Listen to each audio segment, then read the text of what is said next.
2026 சட்டமன்ற தேர்தல் ஆயத்த கூட்டமும் அடையாள அட்டை வழங்கும் விழாவும் எங்களுடைய பேச்சாளர்களுக்கு ஸ்கூட்டி வழங்கும் நிகழ்வும் நடைபெற்றது.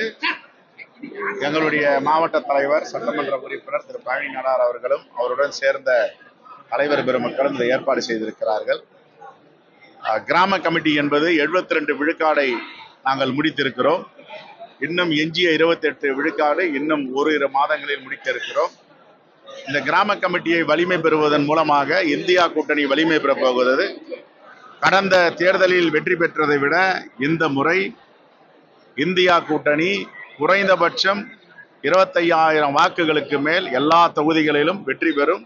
200 தொகுதிக்கு மேல் வெற்றி பெறும் என்ற நம்பிக்கை மக்களிடமும் இந்த திட்டங்களை கொண்டு வந்து சேர்த்ததன் மூலம் எங்களுக்கு தெரிய வருகிறது. ஆகவே மக்கள் ஏற்றுக்கொள்ளாத கூட்டணி, பொருத்தமில்லாத கூட்டணி, இயற்கைக்கு எதிரான கூட்டணியை பாஜக அமைத்திருக்கிறது. அதிமுக தொண்டர்களும் தோழர்களும் பாஜகவை ஒருபோதும் ஏற்றுக்கொள்ளப் போவதில்லை.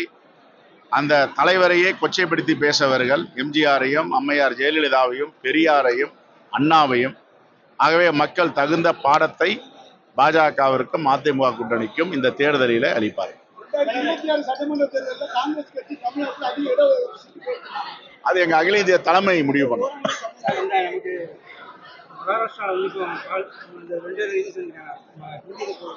முதல் தமிழ்நாட்டில் தான் மும்மொழி கொள்கையை ஏற்றுக்கொள்ள மாட்டோம், எங்களுக்கு யாரும் ஃபோர்ஸ் பண்ண முடியாது, திணிக்க முடியாது என்ற குரல் இப்பொழுது மகாராஷ்டிராலையும் ஒலித்திருக்கிறது. மகாராஷ்டிராலையும் வெற்றி பெற்றிருக்கிறார்கள்.